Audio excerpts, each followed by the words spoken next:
नाशिकच्या record break गर्दीनंतर आज पुण्यातही मराठा बांधवांनी मोर्चात उत्स्फूर्त सहभाग नोंदवला। कोपर्डी घटनेतील आरोपींना फाशी द्यावी, शिक्षण आणि नोकरीत आरक्षण मिळावं अशा विविध मागण्यांसाठी या मोर्चाचं आयोजन करण्यात आलं होतं। डेक्कन जिमखाना येथील संभाजी महाराजांच्या पुतळ्यापासून सकाळी 10:30च्या सुमारास या मोर्चाला सुरुवात झाली। तिथून टिळक चौक, लक्ष्मी रस्ता, संत कबीर चौकातून हा मोर्चा जिल्हाधिकारी कार्यालयावर गेला आणि त्यानंतर काउन्सिल हॉलला मोर्चाची सांगता करण्यात आली। या मोर्चात तरुणांचा आणि महिलांचा सहभाग लक्षणीय होता। अजित पवार, हर्षवर्धन पाटील, शिवसेनेचे राज्यमंत्री विजय शिवतारे, खासदार शिवाजीराव आढळराव पाटील, भाजपचे खासदार अनिल शिरोळे आणि आमदार मेघा कुलकर्णी हे दिग्गज नेतेही उपस्थित होते। याशिवाय नाशिकच्या मोर्चाला हजेरी लावणाऱ्या उदयनराजे भोसलेंनीही या मोर्चाला उपस्थिती लावली।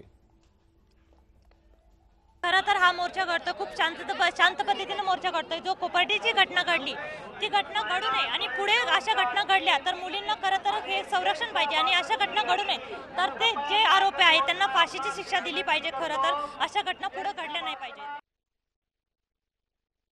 मी जनतेचा सेवक म्हणून या मोर्चात सहभागी झालोय।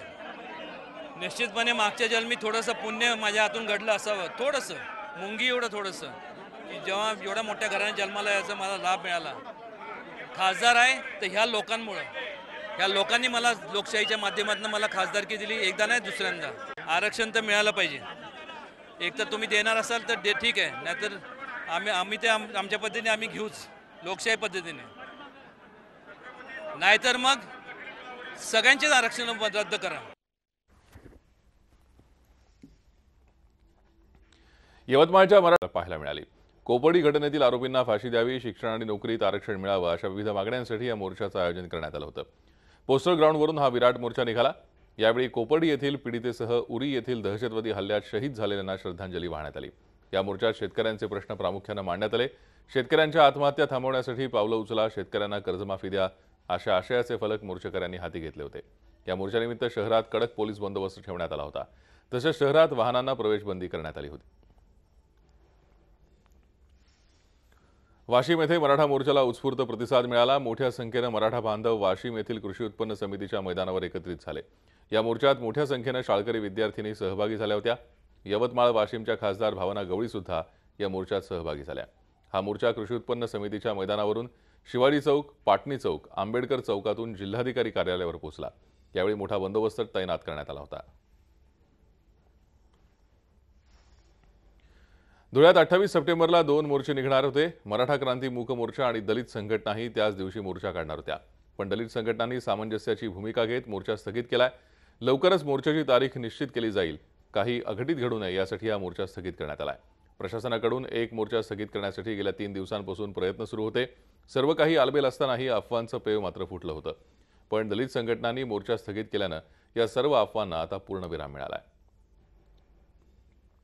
आपला जो 28 तारखेला मोर्चा काढत आहात तर तो त्या दिवशी न काढता तूर्त स्थगित करावा आणि त्याच्यानंतर आपण एखाद्या दिवशी वेळ किंवा दिनांक फिक्स करून नंतर आपल्या भावना प्रदर्शित कराव्या असं आवाहन त्यांना केलं आम्ही प्रशासनाच्या वतीने पुन्हा एकदा।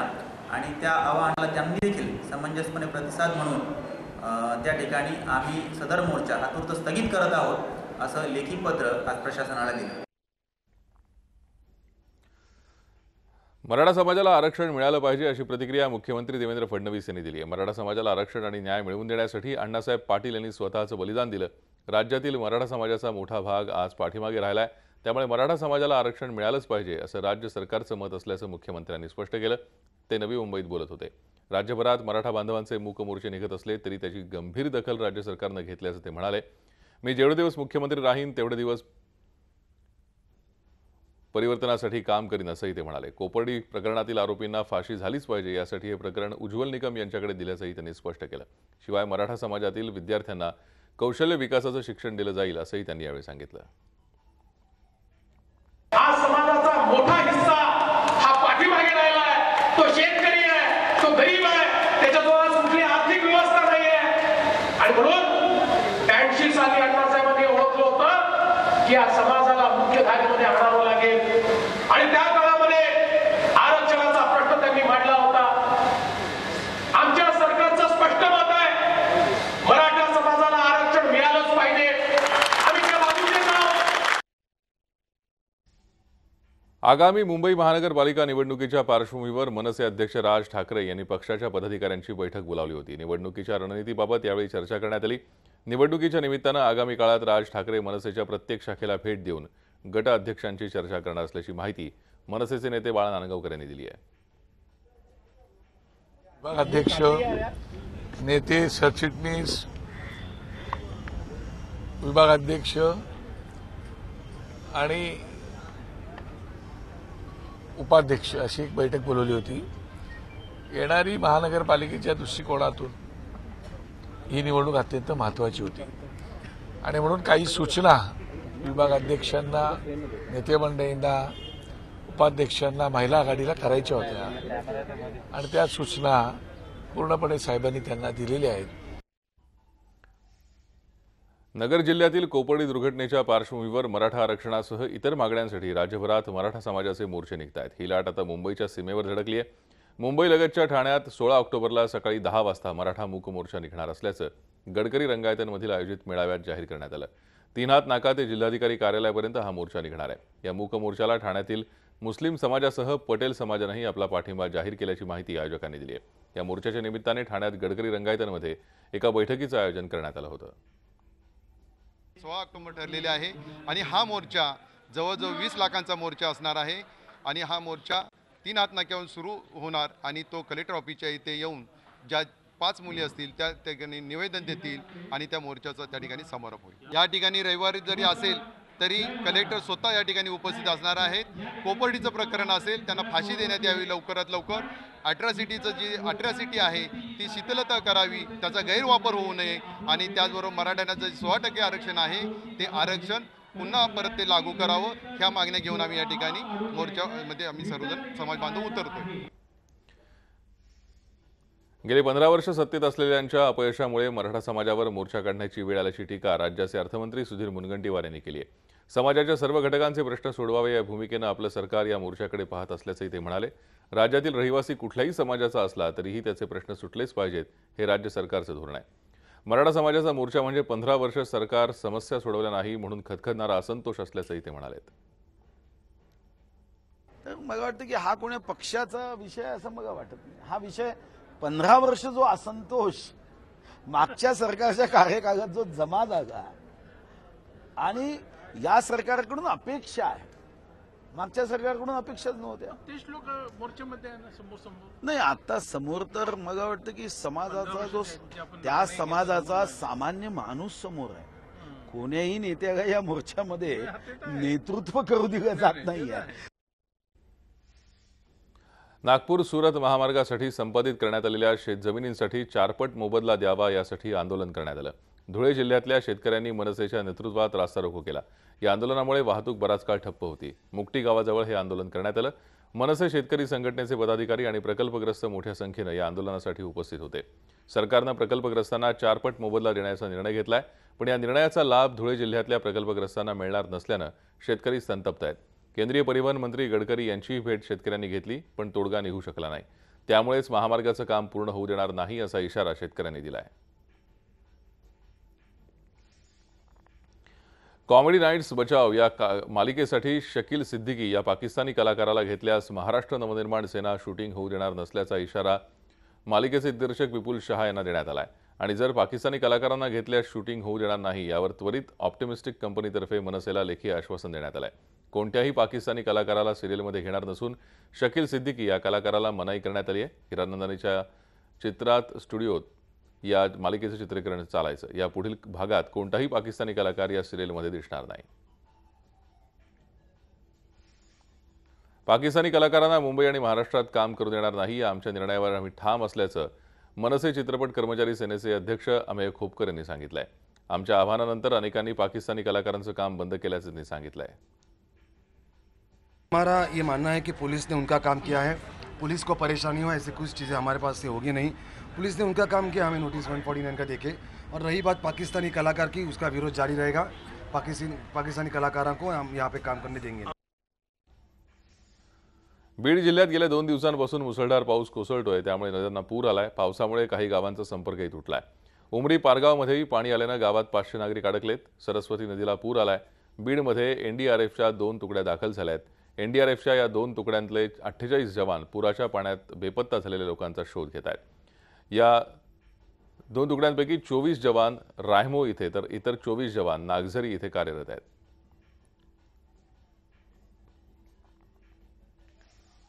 जालना जिल्ह्यातल्या परतूर तालुक्यामधलं निम्न दुधना धरण 92% भरलंय। त्यामुळे धरणाचे 20 पैकी 19 दरवाजे उघडण्यात आलेत। परिणामी निम्न दुधना प्रकल्पातून सध्या 21,000 क्युसेक प्रति सेकंद याप्रमाणे पाण्याचा विसर्ग होतोय। तर जिल्ह्यातल्या घनसावंगी तालुक्यातल्या गोदावरी नदीवर बांधण्यात आलेल्या मंगरुळ इथला बंधाराही पूर्ण क्षमतेनं भरून वाहू लागलाय। त्यामुळे या बंधाऱ्याचे 8 दरवाजे उघडण्यात आलेत। जालना जिल्ह्यात पावसानं सरासरी ओलांडली असून आतापर्यंत जिल्ह्यात वार्षिक सरासरीच्या 104.23% पावसाची नोंद झाली आहे।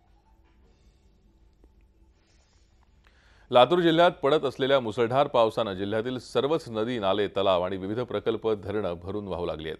त्यामुळे लातूरच्या पाण्याचा दुष्काळ आता संपलाय। एकूणच जिल्ह्यातील नागरिकांमध्ये आनंदाचं वातावरण यामुळे आहे। लातूर जिल्ह्यातल्या मुसळधार पावसानं पूरस्थिती निर्माण झाली आहे। जिल्ह्यातल्या निलंगा, अहमदपूर, चाकूर या तालुक्यांमध्ये अनेक गावातल्या पुलावरून पुराचं पाणी वाहत असल्यानं तिथला संपर्क तुटलाय। तर लातूर तालुक्यातल्या बामणी इथल्या जाना नदीवर बांधलेला एक पूल शनिवारी संध्याकाळी वाहून गेला। सुदैवानं त्यात कोणतीही जीवितहानी झालेली नाही।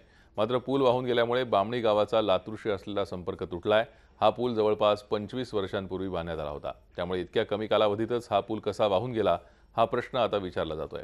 दरम्यान पुराचं पाणी काही अंशी ओसरलं असलं तरी बामणी गावच्या नागरिकांना ये-जा करण्यासाठी मोठी कसरत करावी लागतेय।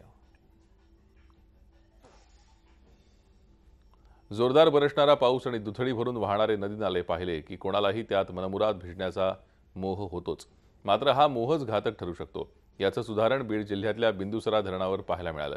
मुसळधार पावसानं बिंदुसरा धरण ओसंडून वाहू लागलं। मुसळून वाहणाऱ्या बिंदुसरा धरण क्षेत्रात 2 उत्साही तरुण उतरले। पाण्याच्या या वेगवान प्रवाहात सेल्फी काढण्याचा अट्टहास ते करत होते। मात्र पाण्याच्या प्रचंड प्रवाहात त्यांचं हे फाजील धाडस त्यांच्या अंगलट आलं आणि या 2 तरुणांपैकी शेख कादिर शेख अख्तर याचा पुरात वाहून मृत्यू झाला, तर त्याच्या दुसऱ्या साथीदाराला वाचवण्यात यश आलं। लोणावळा रेल्वे स्थानकात धावत्या ट्रेनमधून खाली उतरताना 3 जण फलाटावर पडले। त्यापैकी तरुणी फलाटाखाली गेली। मात्र प्रसंगावधान राखत तिथे उपस्थित पोलिसांनी तिचा जीव वाचवला। सकाळी 9:30 वाजता सुमार पुण्याहून मुंबईला जाणारी काकीनाडा एक्सप्रेस लोणावळा रेल्वे स्थानकात 2 मिनिटाचा थांबा घेऊन निघाली। यावेळी धावत्या गाडीतून तरुणीनं उतरण्याचा प्रयत्न केला। यापैकी तरुण गाडीतून उतरताना फलाटावर पडला। त्याच्यासोबतच धावत्या गाडीतून फलाटावर उडी मारण्याचा प्रयत्न करणारी तरुणी मात्र फलाटाखाली गेली। तिचं अर्ध शरीर फलाटाखाली गेलं होतं। त्या स्थितीत ती धावत्या रेल्वेसोबत फरफटत खेचली जात होती।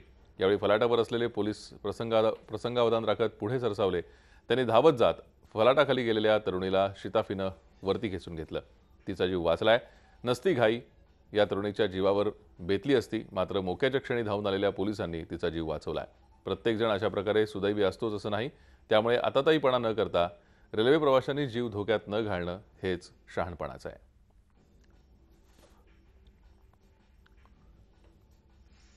सध्या कोळी बांधवांच्या होड्या समुद्रात खोलवर मासेमारीसाठी जात आहेत। त्यांच्या जाळ्यात आता माशाच्या काही विविध प्रजाती लागत आहेत। अशीच नायगाव इथे राहणारे अनिल दांडेकर यांच्यात वर्तमान बोटीच्या जाळ्यात ग्रेट व्हाईट शार्क मासा लागलाय। जवळपास 8 फुटाचा हा मासा चर्चेचा विषय बनलाय।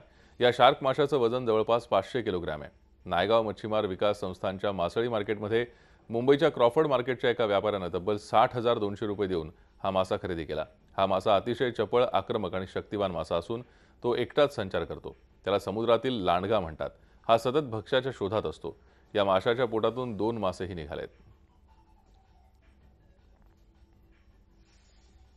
केरळमधल्या कोझिकोड इथे भाजपच्या 3 दिवसीय राष्ट्रीय कार्यकारिणीची सांगता झाली। समारोपाच्या कार्यक्रमाला नरेंद्र मोदी उपस्थित होते।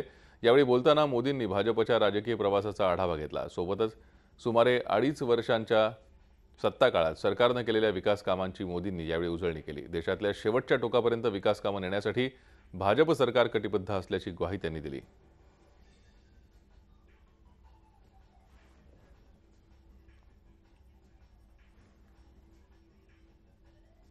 हमारी ये भारत माता अगर उसका कोई हिस्सा, कोई भूभाग, कोई प्रदेश, कोई जिला, कोई इलाका ये अगर अविकसित रह जाता है, पीछे रह जाता है, तो फिर हमारी भारत माता का विकास भी तो स्वस्थ नहीं होता है। और इसलिए हिंदुस्तान के सभी क्षेत्रों में, सभी भूभाग में, सभी समाज में, सभी लोगों के लिए विकास की समान अवसर की संभावनाओं को हमने तराशता रहना चाहिए, प्रयास करते रहना चाहिए।